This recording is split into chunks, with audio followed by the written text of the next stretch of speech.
Back with Right to Life Radio, and joining us, as he always does, the CEO of California Family Council, our good buddy, Mr. Jonathan Keller. Good to have you on, Mr. Jonathan. How's it going? Great to be here, Mr. John. As my sons are now tending to call all older adults either Uncle so-and-so or Auntie so-and-so. Oh, okay. Uncle Johnny, Aunt Holly. Uncle Johnny and Aunt Holly. There you go. Well, we are now in the thick of primary season. Someone I follow on Twitter said, "In hell, it's always primary season," right. which I think is fair. So we're dealing with a couple of things where, because Roe v. Wade is overturned, and now legislatures can actually legislate on the abortion issue, it's actually opened up a bigger sort of range of potential viewpoints that people can have on the question of abortion, where before, basically everyone was like, I'll appoint good Supreme Court justices and basically do nothing else other than, executive orders.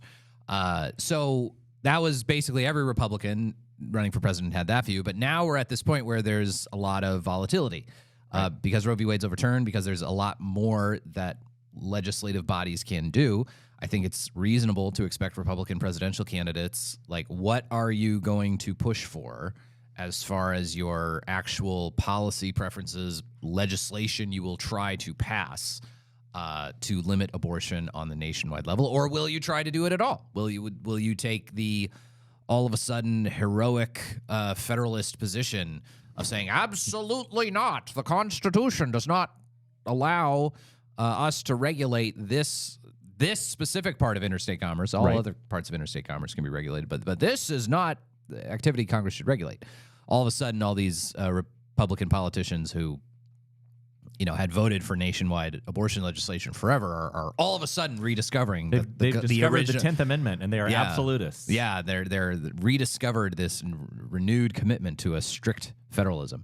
So I think the big divide and the two most significant candidates in the field on the Republican side are obviously Donald Trump and Ron DeSantis. And we haven't talked about DeSantis too much. He announced fairly recently. He's officially in. Officially in. And, John, I think we're going to have to make this disclaimer/caveat multiple times over the next Right to Life Essential year. California does not oppose or endorse candidates for office in any way, shape, or form. The purpose of this show is to be informative and educative about where people stand and to support different policies, not endorsing or opposing different candidates for office. So, and ditto and IBID for California Family Council. There you go. Okay.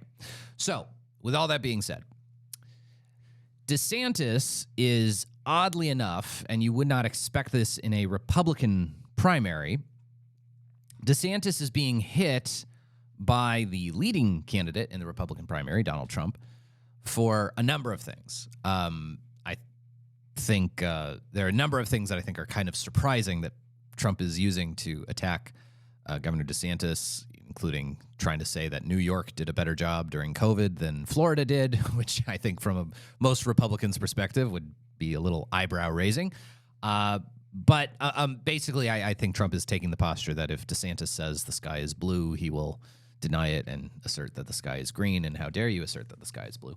But one of the things that Trump has used to attack DeSantis is to say that he's too harsh, and that's the word that was chiefly used, harsh, that DeSantis's favored 6-week abortion policy was too harsh, and that this was a line of attack for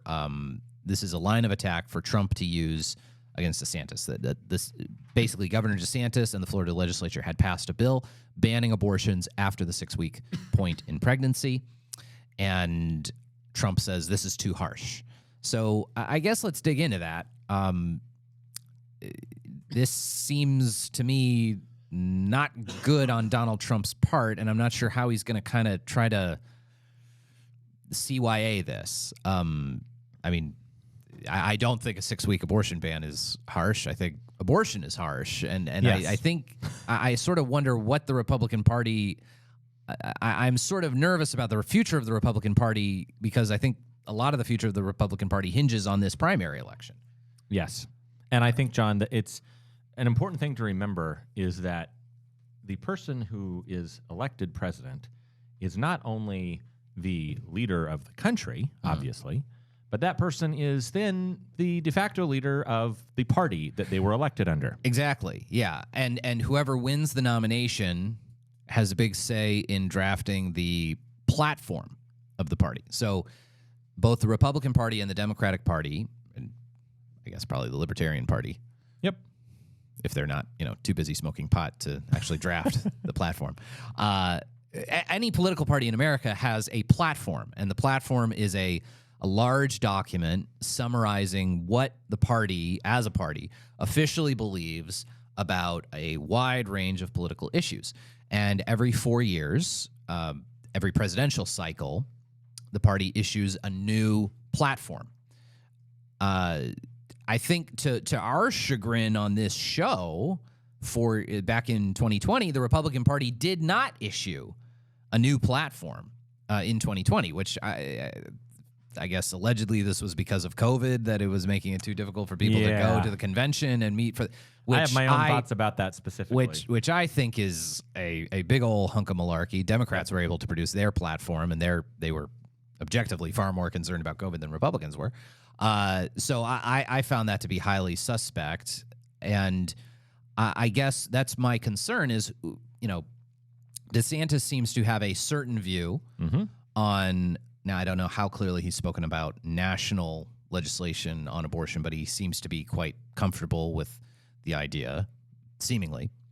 You mean a national abortion ban? National abortion ban. Yes. National legislation to regulate abortion. Right. I should clarify. Trump seems to be taking the kind of Mitch McConnell expressed position that abortion regulation is best left to the states. So I think depending on who wins the nomination will have a big impact on what goes into the Republican platform. Right. And I find that to be a little dangerous. Now, I should qualify this because I want to be fair to Trump as I can be. And sometimes that can be difficult to do because I feel like Trump is not always super clear on his positions, and he'll say one thing, he'll get a reaction to it, he'll sort of adapt what he's saying. Before he was saying, no national abortion legislation. Then he meets with a couple of different pro-life groups. Susan B. Anthony List, Family Research Council, a couple of people. And out of that meeting, those people who met with Trump said, no, he wants to do all these wonderful things on the national level when it comes to abortion. So I don't exactly know where Trump stands on the issue now. I think maybe he takes the posture of, look, if we're not going to abolish the filibuster rule in the Senate, which Republicans clearly have no stomach to do, even if Republicans get a majority in the House, even if they get a majority in the Senate, there's no way they can pass some nationwide bill to limit abortion unless they have 60 senators in the U.S. Senate. So maybe he's just taking the posture of why take a position on this at all? All it's going to do is gin up controversy. I still find that to be really inadequate. Like, this is a real time for choosing, in a sense. Yes. I feel like it's very analogous to the Democratic Party from 1973 through 1984. And let's go back in time there. The Democratic Party from 1973 to 1984 was in a kind of decision point on the abortion issue specifically, post Roe v. Wade. What are we, the Democratic Party, going to do about abortion? What position will we take? What position will we hold? Who will lead this party? And you could even see it in the lives and political choices of men like Jesse Jackson, Al Gore, Joe Biden, where these people wound up shifting their viewpoint. Ted Kennedy, where it was not clear what their viewpoints were on abortion. Some of them were actually pro-life. Like Jesse Jackson was very explicitly pro-life. Shockingly, when you look in retrospect. Oh, yeah, astonishingly pro-life. And then the question is, well, what is the direction the party going to take? I feel like Republicans are at maybe not as dramatic a crossroads as the Democrats were, but also in that time you had people like Bob Casey from Pennsylvania, who was a very pro-life Democrat, a very prominently pro-life Democrat. I feel like the Republican Party in this election cycle is at a bit of a crossroads. Where is the Republican Party going to go? Right. Is the Republican Party going to be in favor of nationwide abortion regulations, or are we going to be in some murky middle posture? Now, when we return, I want to talk about how the Democrats are completely, utterly, 100% unified on this question, and why that lack of different sides of unity that makes me nervous. That's next on Right to Life Radio, production, as always, of Right to Life of Central California, rtlcc.org.